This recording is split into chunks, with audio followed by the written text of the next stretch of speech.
Ceann Comhairle, as the radical demands of the democratic programme remind us, the Irish Revolution was not just a guerrilla struggle of a minority to change the colour of the flag.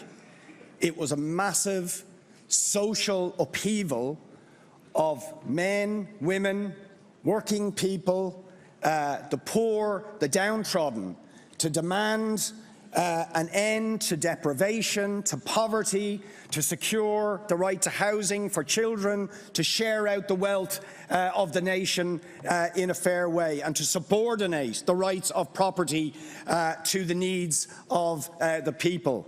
Ceann Comhairle, this morning on the street in Dún Laoghaire, I met a woman who is a medical doctor, qualified, who has been, along with her sick husband and her child, in homeless emergency accommodation for the last 2 years.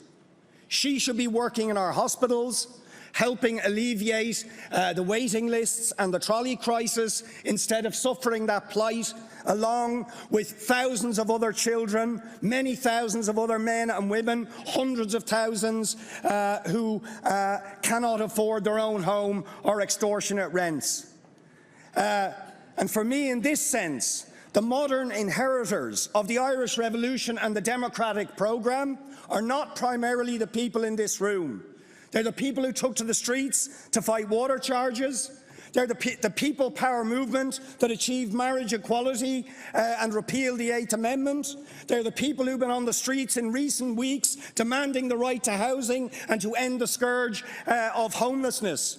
And they will, for that matter, be the nurses who will be on the picket lines on strike, demanding fair pay and equality for mostly women workers in order to address the desperate, deplorable, shameful crisis in our health service. If we want to honour the revolutionary tradition and the ideals of the democratic programme, we must end the scourge of homelessness and the housing crisis. We must give rights to working people. We must share the wealth in our society. And we must end the shame of the trolley crisis and people waiting on hospital lists for weeks and months for desperately needed operations. That is our tribute, or should be our tribute, to the Irish revolutionary tradition. Thank you, Deputy.